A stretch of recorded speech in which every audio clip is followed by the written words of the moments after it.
Hello, everyone. I'm Chuang. Let's draw the head of Lokiceratops, a dinosaur featured by its peculiar head. As the name suggests, this dinosaur was named after Loki from Norse mythology. One of Loki's most notable characteristics is the pair of horns on his head. Lokiceratops also had such ornaments on its head. When drawing, we should pay attention to the shape and size of these two structures. These two horns are quite eye-catching and would have been even larger when the dinosaur was alive, although they are already huge in fossils. They were covered with thick keratin when alive, making them look more massive. As we draw, consider some proportions. For instance, its brow horns should be half the height of the entire head. To help with this, divide the height into 3 segments when drafting. Also, we should observe the overall outline of its head. Its frill extends upward, creating a noticeable angle in relation to the face. We must accurately present this feature as well. Now, let's get started. First, compose the picture by setting the highest and lowest points. The left side of the plane will be the dinosaur's face. Position the brow horn here. The top of its frill should be placed at the rear, meaning that without the marginal ossifications, the top of its frill is here. Then, we draw a dotted auxiliary line down the middle of the head, which also serves as the outline of the visible from this angle. The eye is at this location.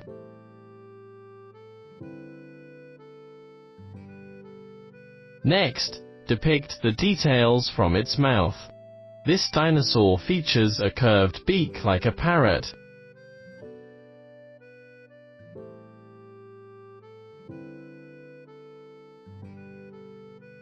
The top of its nose is covered with a relatively thick, shell-like structure.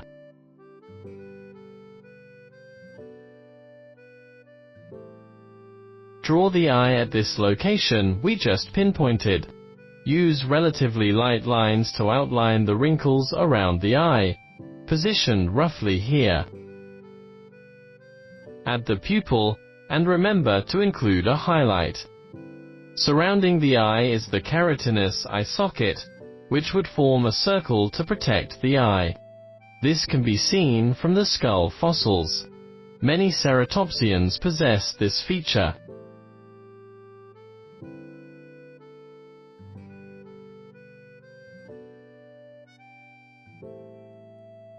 Above the eyes are its brow horns. This brow horn is facing toward the viewer. You can orient the tip of your pen toward yourself to understand the exact shape.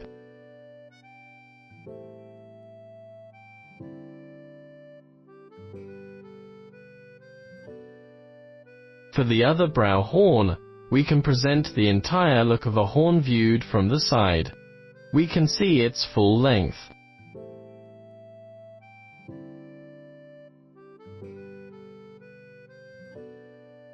On the horn, we can place some light shading, and use some free lines to show the texture of keratin.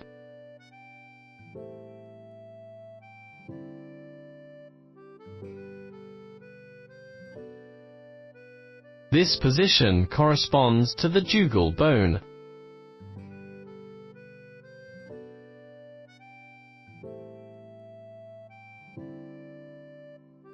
At the end of the jugal bone is a horny jugal horn with exposed skin.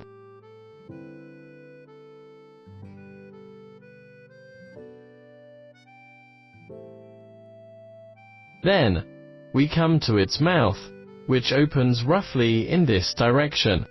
Draw a group of wrinkles above the mouth to indicate the soft skin inside.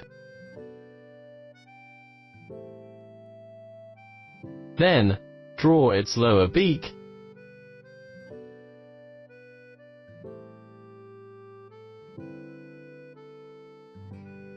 followed by its lower jaw. The posterior of its lower jaw was wrapped by substantial muscles, so we should draw this part to be fuller.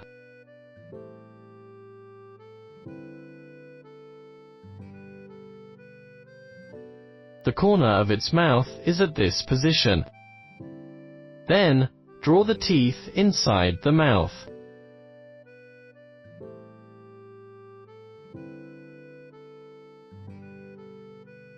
Afterward, add the tongue at this location.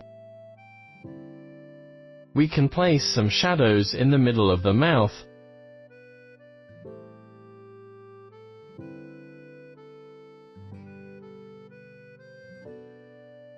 followed by a hole in the mouth muscles.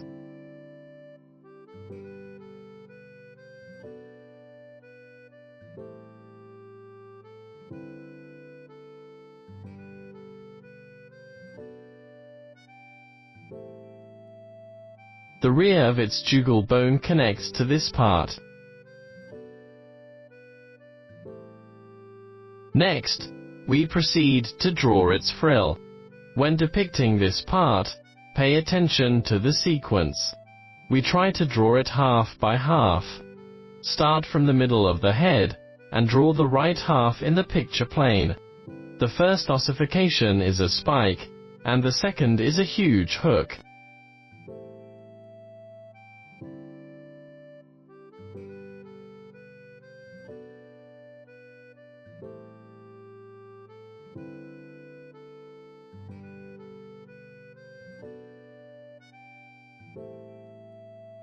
Below that, there will be 5 ossifications along the parietal.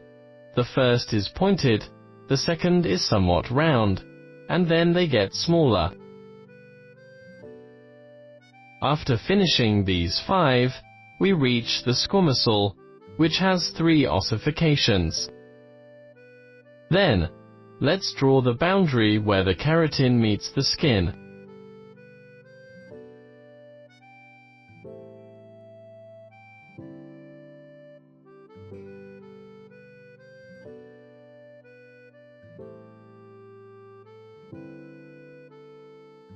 Next, we move to the other side.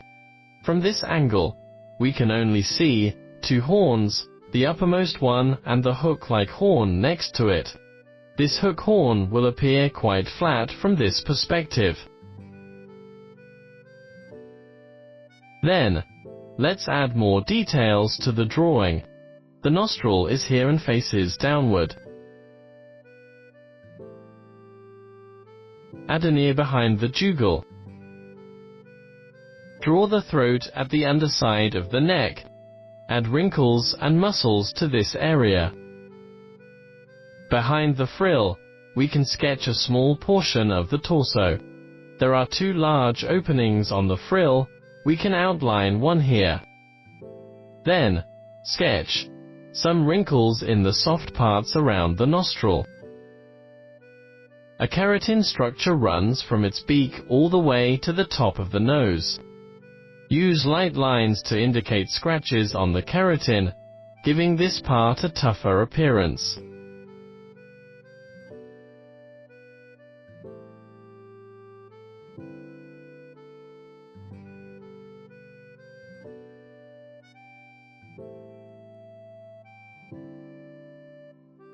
Then, we can add shadows at the bottom of the neck, and use loose shading to convey its volume. Place 2 rows of small dots above the lips to represent scales, which will help create the illusion of shadows between the scales when sunlight shines through.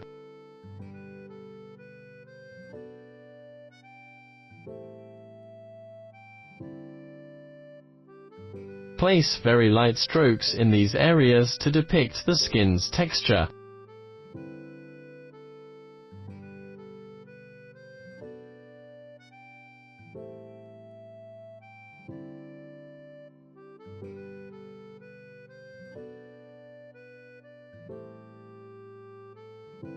Apply these lines appropriately to show its volume, such as the thickness of its frill.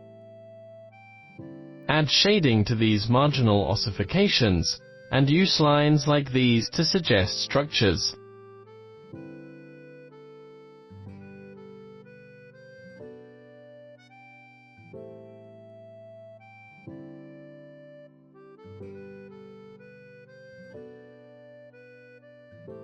In the middle of the frill, ceratopsians generally have relatively large scales.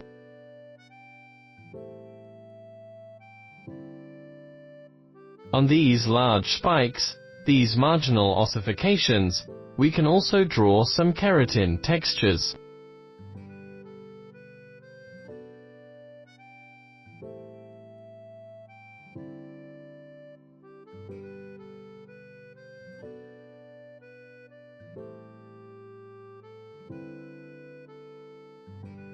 Don't forget to add some shadows under the frill, allowing them to blend into the wrinkles of the skin.